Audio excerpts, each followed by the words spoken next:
Tuhan Yesus lahir ke dunia, janji Allah ditepati, ditepati. Ku sambut Engkau Yesus Tuhan Juru Selamatku. Kedatanganmu beri sukacita. Ku sambut Engkau Yesus Tuhan Juru Selamatku. Kedatanganmu beri pengharapan. Mazmur Daud. Ya Tuhan, dengarkanlah doaku, berilah telinga kepada permohonanku. Jawablah aku dalam kesetiaan-Mu, demi keadilan-Mu. Janganlah berperkara dengan hamba-Mu ini, sebab di antara yang hidup tidak seorang pun yang benar di hadapan-Mu. Sebab musuh telah mengejar aku, dan mencampakkan nyawaku ke tanah. Menempatkan aku di dalam gelap seperti orang yang sudah lama mati. Semangatku lemah lesu dalam diriku, hatiku tertegun dalam tubuhku. Aku teringat kepada hari-hari dahulu kala, aku merenungkan segala pekerjaan-Mu, aku memikirkan perbuatan tangan-Mu.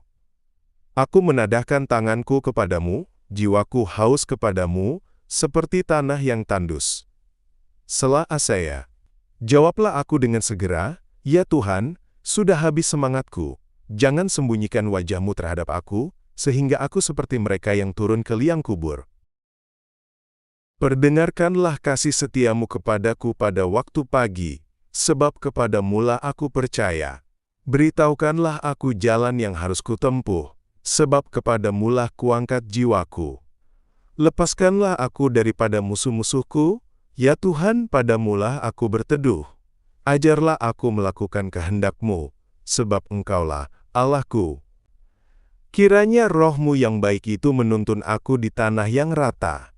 Hidupkanlah aku oleh karena nama-Mu, ya Tuhan, keluarkanlah jiwaku dari dalam kesesakan demi keadilan-Mu. Binasakanlah musuh-musuhku demi kasih setia-Mu, dan lenyapkanlah semua orang yang mendesak aku, sebab aku ini hamba-Mu. Kita lihat dari apa yang saya coba gambar ini tentang aku melakukan kehendak-Mu. Kalau saya baca Mazmur 143 itu sepertinya kan dalam kondisi terjepit ya Daud ya. Kemudian dia membahas tentang musuh. Saya mencoba untuk menyampaikan ini kepada saudara bahwa kalau saudara membaca tentang ini adalah bicara benar-benar bukan kalau saudara bilang, wah firman ini tidak berlaku bagi saya karena saya nggak punya musuh, ya. Jadi, nah yang dimaksud musuh di sini bukanlah musuh yang seperti di medan peperangan begitu ya. Musuh di sini adalah oh, suaranya kecil ya. Santi gimana suaranya? Apakah kecil di situ? Ibu Anita, oke ya Bu Anita. Oke. Saya harus dekat di sini. Oke ya. Saya deketin ya ke mikrofonnya ini laptop. Jadi yang musuh di sini bukanlah musuh yang darah dan daging ya, seperti dalam pertempuran. Tetapi kalau kita tahu bahwa Perjanjian Lama itu bicara tentang metafora, di Perjanjian Baru kita ngerti tentang jasmania, maksud saya metafora atau jasmania. Sedangkan di Perjanjian Baru adalah cerita kita sebenarnya, yaitu secara rohania orang-orang percaya. Sehingga kalau kita memahami Mazmur 143, maka saudara-saudara tahu bahwa yang disebut dengan musuh itu bukan musuh darah dan daging, ya. Kita sudah ngerti di Efesus pasal 6. Kita harus tahu. Lalu kita juga harus yang saya mencoba untuk menarik Bapak Ibu Saudara itu adalah masuk di dalam Matius pasal 6 ayat yang ke-10. Coba ya kita baca sama-sama. Kerjaanmu, jadilah kehendak-Mu di bumi seperti di surga. Iya, begitu ya. Terima kasih Bu Anita. jadilah kehendak-Mu. Ya, itu poin saya ya. Di bumi seperti di surga. Jadi kita sekarang semua sama-sama belajar untuk mengerti kehendak Tuhan apa sih atas hidup saya, begitu ya. Tadi di awal-awal pembicaraan Good Day tadi, kami sempat bincang-bincang, ngobrol gitu ya, waktu belum belum masuk direkam ya, bahwa bagaimana kita bisa mengerti kehendak Allah, apakah kita meminta tanda atau bagaimana? Ya, ini menjadi sebuah poin penting. Jadi tanda itu tidak salah, saudara ya. Kalau saudara meminta tanda pun tidak salah. Tetapi yang saya mau tekankan, sebetulnya malah tanda-tanda itu yang menyertai orang percaya. Jadi saya tidak ingin membuat sebuah perdebatan terhadap orang yang menunggu tanda, lalu dia bergerak, dan ada yang orang yang minta tuntunan sama Bapak, langsung dia bergerak. Jadi saya mencoba untuk membawa Bapak Ibu Saudara bisa berpikir secara sendiri, merenungkannya bahwa ketika saudara-saudara meminta tanda dari Bapak, itu oke-oke saja, sah-sah saja. Tapi kalau saudara mengerti kehendak Dia, ya, itu lebih, saudara, lebih penting. Maka itu kita akhirnya menilai, maka itu akhirnya kita juga bisa merenung. Apakah ini sesuai dengan kehendak Bapa? Biasanya yang kehendak Bapa itu adalah bukan yang memenuhi keinginan hawa nafsu kita, Bapak Ibu. Itu jelas. Jadi semua itu harus di-cross, ya, disilangkan dengan ayat-ayat yang ada di Alkitab sehingga akhirnya kita mengerti bahwa oh iya, saya bergerak berdasarkan tuntunan Allah atau tuntunan Bapa kepada saya sehingga saya bisa masuk atau memenuhi apa saja yang Bapak mau dalam hidup saya. Seperti itu Bapak Ibu ya. Jadi hal-hal ini saya mencoba untuk angkat supaya Bapak Ibu juga bukan sekedar retorika atau hanya wacana saja, tapi Bapak Ibu juga bisa praktek di dalam keseharian, berperkara dengan Dia, mengumpulkan logos-logos yang ada. Jadi logos itu Bapak Ibu ya bukan, ini saya angkatnya Alkitab ini ya, saya angkatnya HP, ini HP ya. Logos itu bukan hanya sekedar Alkitab yang kita baca di HP atau di tablet kita, tapi logos itu bicara tentang keseluruhan ya. Cuaca, pohon, awan, air, tanaman, kicauan burung, desiran angin, itu logos Bapak Ibu. Nah, kita bisa mengerti. Nah, logos itu membuat kita tahu akhirnya membuat kita menangkap rema yang Bapa berikan kepada kita orang-orang percaya. Jadi yang saya mau beritahukan, situasi-situasi sekitarmu tuh jangan kita belajar untuk tidak abai terhadap tidak abai ya, artinya kita menghiraukan apa yang terjadi di sekitar kita. Entah itu tiba-tiba tikus banyak muncul di rumah, entah itu kecoa ada di mana-mana, entah itu tiba-tiba tokeknya banyak di dinding, lalu misalnya begitu ya, tiba-tiba di halaman depan itu banyak banyak ulatnya, atau di belakang taman di belakang itu banyak banyak kutunya, ya misalnya begitu ya. Atau di tanah yang kita ada tanah di belakang rumah, tiba-tiba di tanah itu tidak ada cacingnya sama sekali, misalnya kalau kita kita itu apa ini sebuah tanda apa? Sebuah itu logos ya yang terjadi ya. Jadi itu hal-hal seperti itu kita belajar untuk tidak abai. Nah, yang mau saya sampaikan adalah yang paling gampang itu adalah kita membaca Alkitab. Nah, Alkitab itu kita baca, kita mengerti apa yang menjadi kehendak Bapa untuk hidup kita, ya. Lalu mengirimkan video-video pendeknya, pendek saja semua, saat memberi itu di video pendek, atau di foto saja, nanti kemudian itu menjadi sebuah pemicu untuk orang-orang di Indonesia bergerak memberi makanan. Ya, yang ini nanti di Den Haag, karena kemarin kami ada di sana, ya, pada hari Rabu sore jam 5 lebih, kami bergerak menuju ke taman, lalu bersama dengan organisasi yang lain memberi makanan yang mereka memberi pakaian dan ini jaket, syal, selimut, dan sebagainya ya. Nah, seperti itu Bapak Ibu. Jadi yang saya mau sampaikan sekarang, jadilah kehendakmu. Itu belajar mengenai untuk kita paham apa yang Bapa mau atas hidup kita. Sehingga apa akhirnya di Matius itu disebutkan tidak semua orang berseru-seru, Tuhan, Tuhan, Tuhan. Aku kan sudah mengusir setan demi nama. Aku sudah macam-macam ya, menyembuhkan orang demi nama dan sebagainya. Jadi ternyata dia bilang apa di akhirnya? Aku tidak mengenal kamu. Enyahlah kamu pembuat kejahatan, dibilang gitu ya. Disuruh pergi ke tempat yang ada banyak ratap dan kertak gigi, bayangkan. Jadi kalau kita nggak belajar merenungkan firman, kita nggak baca logos itu, kita tidak belajar mengerti, tidak praktek kasih, mana bisa keluar rema? Nggak mungkin ada rema.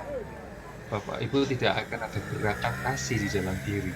Sehingga akhirnya kita kayak mengalami kebekuan. Sehingga ada orang-orang di sekitar kita yang harusnya kita perhatikan, mereka itu luput dari pandangan mata kita. Kenapa? Ya karena kita nggak punya sensitif terhadap hal-hal yang ada di sekitar kita. Apa itu menunjukkan apa? Ya hati kita kosong, nggak ada kasihnya. Ada hatinya tapi nggak ada kasih. Jadi hati kita tidak dipenuhi dengan kasih. Sehingga apa? Kita nggak ini kok, memberi makanan itu kalau nggak pakai kasih juga bisa kok, membagi-bagi saja ya Bapak Ibu ya. Tetapi belajarlah setiap kali membagi itu kita tahu bahwa ini sedang mengalirkan kasih, sudah. Sehingga pada akhirnya orang-orang itu tanpa kita mengatakan Tuhan Yesus dan sebagainya, itu mereka akan benar-benar merasakan cintanya Tuhan dalam kehidupan mereka. Jadi mereka sendiri menerima. Mereka merasakan kasihnya Bapa itu di dalam kehidupan mereka sendiri, orang-orang yang kurang beruntung itu ya, mereka yang gelandangan, homeless itu ya. Sehingga akhirnya mereka datang kepada Tuhan. Begitu. Jadi pada kesempatan Bude sore ini saya mau coba mengangkat sebuah tema seperti itu, bahwa ajarlah aku melakukan kehendakmu. Jadi kita sama-sama belajar, saya belajar untuk melakukan apa menjadi kehendak Bapa. Yaitu kehendak Bapa apa? Kehendak Bapa ya kita harusnya praktek mengasihi orang-orang yang ada di sekitar kita. Pak, sudah bosen Pak saya. Orangnya itu sangat menjengkelkan saya. Kalau itu adalah orang-orang yang ada di sekitar kita, orang-orang yang ada di rumah, satu rumah, orang itu adalah tetangga kita, orang itu mungkin adalah orang yang satu pekerjaan dengan kita, mungkin orang itu adalah satu tim pelayanan di komunitas ini, mungkin orang-orang itu adalah orang-orang yang apa ya, yang hanya tiba-tiba lewat aja pada saat naik public transportation, kendaraan umum, terus tiba-tiba kita kenal mereka. Nah, apakah mereka bisa merasakan kasih itu dari kehidupan kita? Apakah kasih kita sudah menjadi tawar? Apa hidup kita sudah lagi hambar? Ya, karena apa kita sendiri tidak bisa merasakan kasihnya? Nah, kalau seperti itu bagaimana? Nah, seruan-seruan yang ada di Gude ini, praktek-praktek kita diskusi yang ada di dalam pertemuan virtual ini, manfaatkan Bapak Ibu, untuk saudara juga menyampaikan versi Bapak Ibu. Tadi kan bacanya Mazmur 143 ya, Bapak Ibu baca sendiri, terus sampaikan aspirasimu di ruangan ini ya, ruangan virtual ini.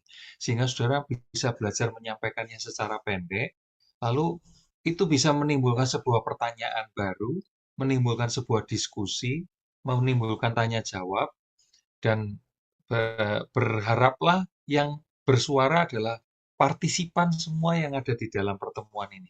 Jadi bukan saya satu orang narasumber, bukan, tapi banyak kita adalah sebetulnya narasumber karena kita belajar bersama di ruang virtual ini, itu ya. Nah, itu harapannya sehingga ada Pak Weli dan saya. Ya sebelumnya Gude itu adalah diprakarsai oleh Pak Weli Burini, ya. Ada Bu Rini juga dengan saya, kami bertiga memprakarsai Gude ini. Tapi akhirnya Bu Rini ada kesibukan ya. Bu Rini itu lokasinya ada di Adelaide, ya. Maksudnya bukan Adelaide ya, sorry. Bu Rini itu sama-sama di Victoria, tapi di negara bagian Victoria, tapi arahnya menuju ke arah Adelaide ya. Tapi akhirnya karena ada kesibukan tidak bisa bersama-sama dengan kita. Hanya Bu Bu Rini nggak join ya, hanya Pak Welly dan saya. Itu harapan kami di dalam Project Good Day ini, semoga Bapak Ibu memanfaatkannya. Kalaupun nanti bisa menjadi live ya, itu pun karena sebetulnya supaya banyak orang akhirnya bisa belajar ulang terhadap apa-apa saja yang menjadi diskusi hangat dari orang-orang atau partisipan yang ada di Good Day ya.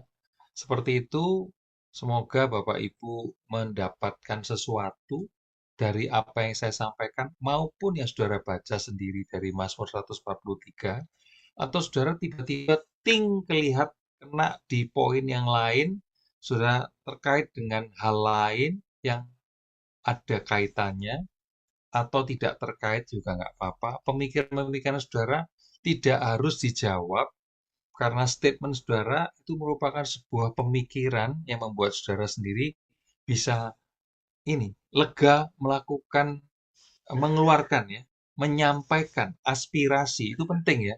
Kalau tidak bampet ya, mampet di dalam diri, akhirnya nggak ada yang keluar, akhirnya saudara ada yang stres, ya, ada yang akhirnya ya ada imbalance ya, secara mental itu, secara itu jadi tidak stabil ya. Akhirnya saudara akan muncul macam-macam, termasuk insomnia dan sebagainya. Ada banyak penyakit itu gara-gara apa? Karena imbalance jadi dalam hidup ini, sehingga saudara perlu mendengar, tapi saudara juga perlu menyampaikan sesuatu. Nah, Good Day adalah tempatnya. Manfaatkan Bapak Ibu sehingga saudara bisa praktek bicara pendek, nggak panjang, tapi berkualitas. Nah, kalaupun sekarang belum berkualitas, nggak apa-apa, sampaikan aja. Nanti moderator akan mengingatkan. Jadi Bapak Ibu yang diingatkan moderator, oh Pak, sudah ya 1 menit lagi selesai. Nggak apa-apa. Itu karena pengingat ya. Moderator pun bebas lah untuk menyampaikan itu. Lihat menitan, kalau sudah sampai 5 menit, diingatkan ya. 1 menit lagi selesai ya Pak. Gitu. Seperti itu. Nah, itu kalau berulang-berulang seperti itu, maka saudara akan bagus ya melatih diri. Oke, semoga Bapak Ibu bisa menangkap dan bisa menjadi sebuah diskusi. Tidak harus tema ini, saudara bisa mengangkat sebuah atau menyampaikan aspirasi yang lain, termasuk menyanyi ya. Tuhan Yesus memberkati. Ajar kami Bapa, hidup dalam jalan-Mu, agar semua rencana-Mu digenapi.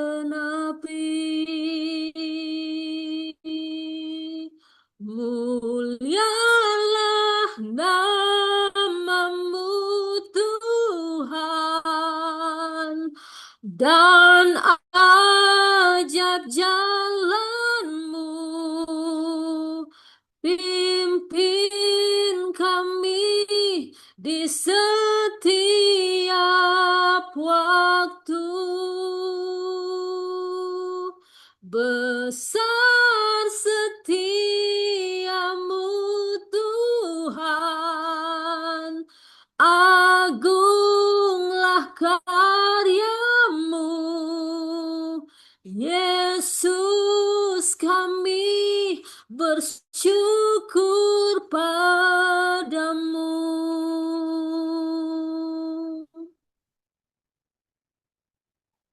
Puji Tuhan, ya selamat sore. Ya, saya bersyukur pada Tuhan masih diberikan kesempatan, gitu ya, masih diberikan kesempatan. Apa yang menjadi kerinduan, saya juga bisa, Tuhan juga menolong gitu loh dalam kerinduan. Saya baru saja menilai orang yang pernah kita bantu dari kursi roda itu ya Bu ya. Lalu tadi pagi saya datang ke tempatnya gitu.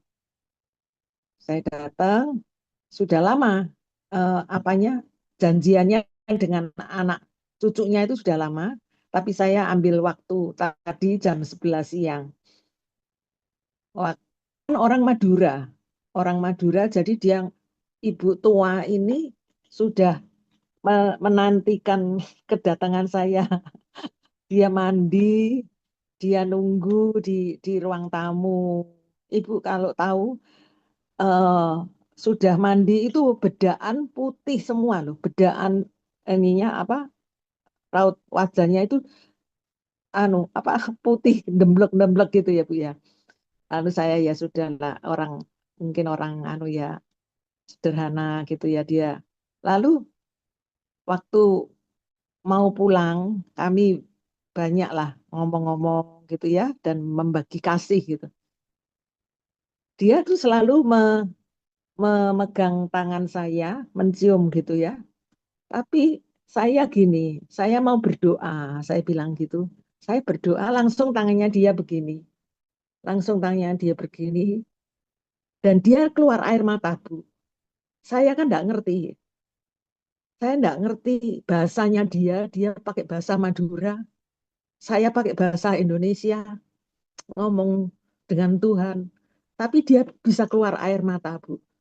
Lalu dia mencium tangan saya, ya, memegang tangan saya gitu, Bu.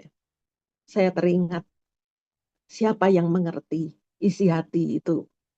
Itulah Bapak kita yang di surga.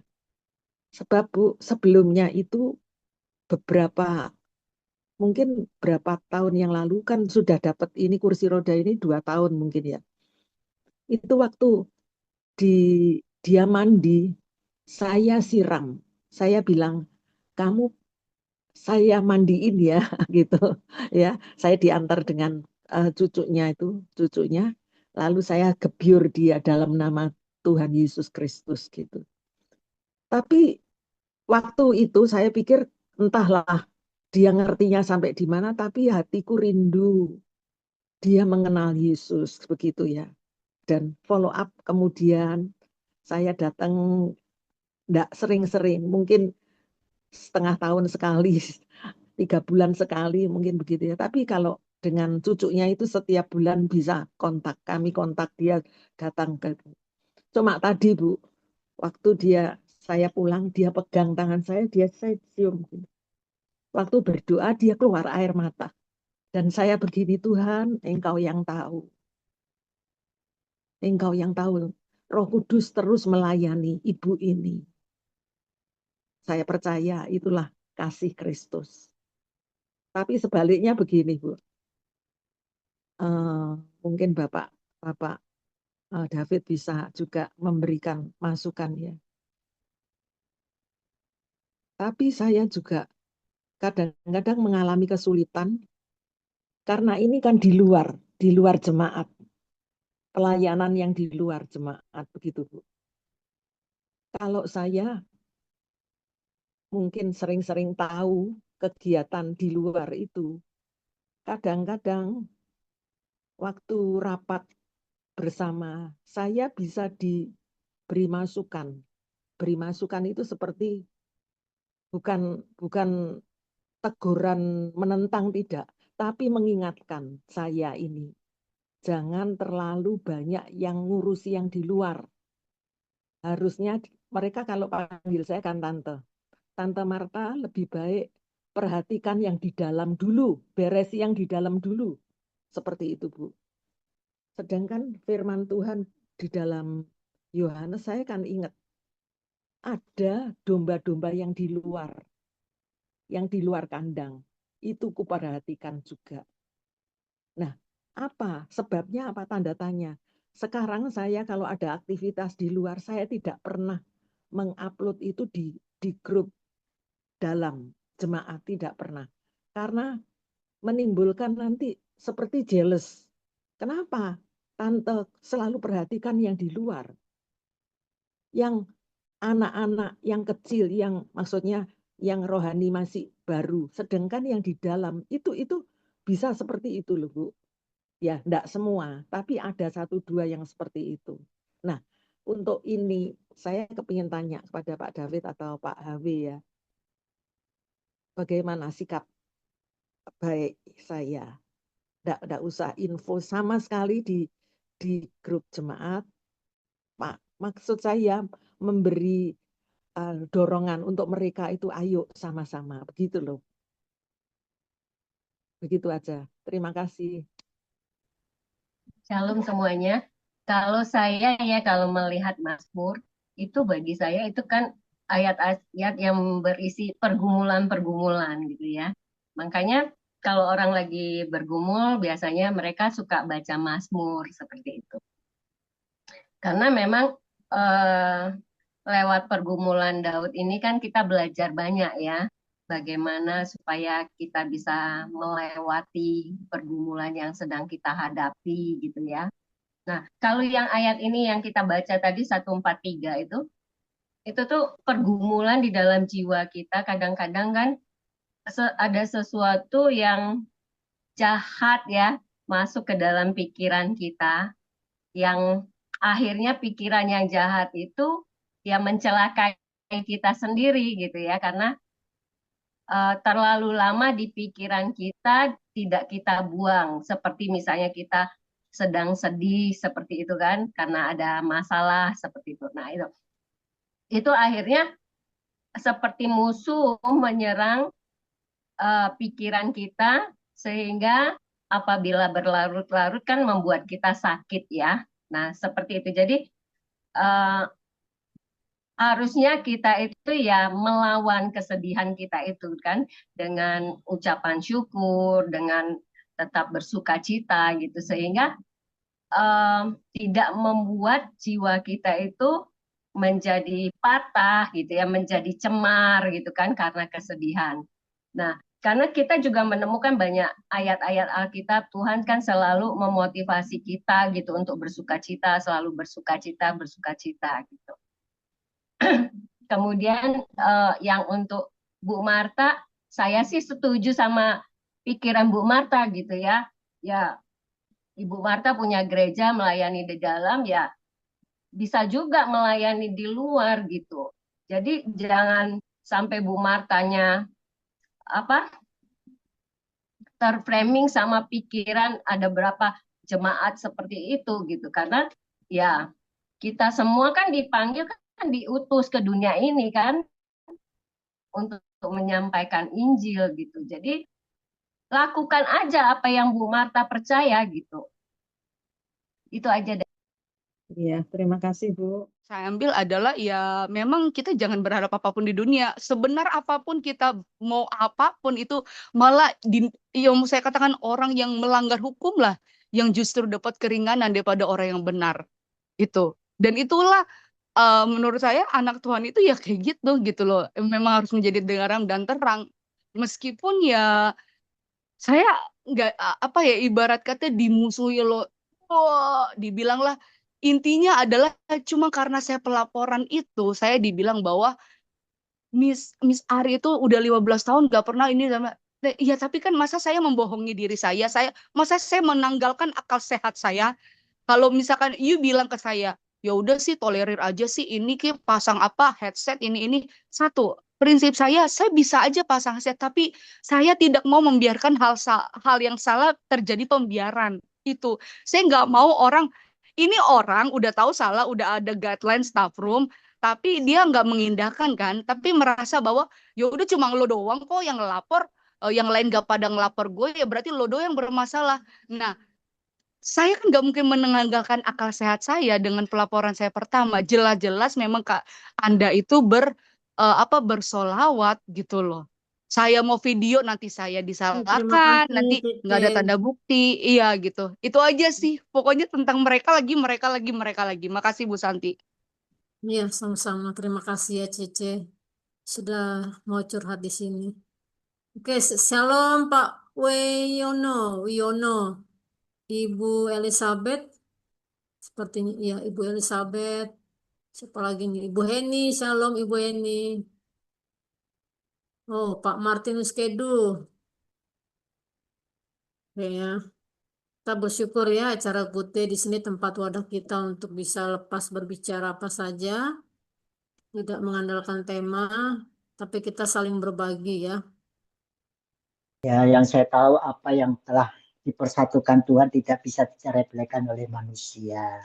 Gitu, Bu Santi. Jadi kita nggak boleh punya istri dua, tiga gitu ya nggak boleh Bu Santi. Mana ada yang mau perempuan dimati begitu. Istrinya dua, tiga gitu. Terus nanti anaknya banyak-banyak udah melecet begitu. Hmm. Ngasih makannya gimana? Zaman udah susah begitu punya anak banyak-banyak. Ya Tidak ada gitu. wanita yang mau dipoligami ya, Iya Pak? kalau orang sebelah kan anak punya istri yang 10 ya boleh, punya anak banyak-banyak plotek begitu. Siapa yang mau ngasih makan? Zaman sekarang, apalagi zaman udah susah begini, zaman udah AI, zaman udah robot begitu, terus mau kerja di mana nantinya? Anaknya banyak-banyak gitu. Itu sama aja nyiksa anak. Di sini juga sama, Bu Santi. Orang-orang sebelah itu di sini manfaatkan uang anak, punya anak banyak-banyak karena dapat duit anak. Itu Bu Santi. Iya, Jadi iya. mereka itu Ada jempol nih dari manfaat. Cece. JT itu siapa? Untuk Pak Miono ada jempol dari Cece. Nah, itu Ini jadi Cece dia loh. manfaat. Iya, dia Waduh. manfaatkan uang anak di sini, tapi dia nggak mikir ke depannya. Padahal di sini tuh udah mulai mulai pakai robot perusahaan-perusahaan. Tempat saya aja udah beli mesin-mesin yang baru aja udah diganti-ganti robot. Susah Bu Santi ke depan tuh hidup udah susah. Susah Bu Santi, susah. Terus gimana Bu Ya, Tanti terima di kasih ya, Indonesia? Pak. Di Indonesia gimana kabarnya? Oh, kabarnya polusinya tinggi, Iya, banyak bencana. terus terus ke depannya dapat Lihat di ini, Pak. Di dapat berita-berita dapat Indonesia banyak kok.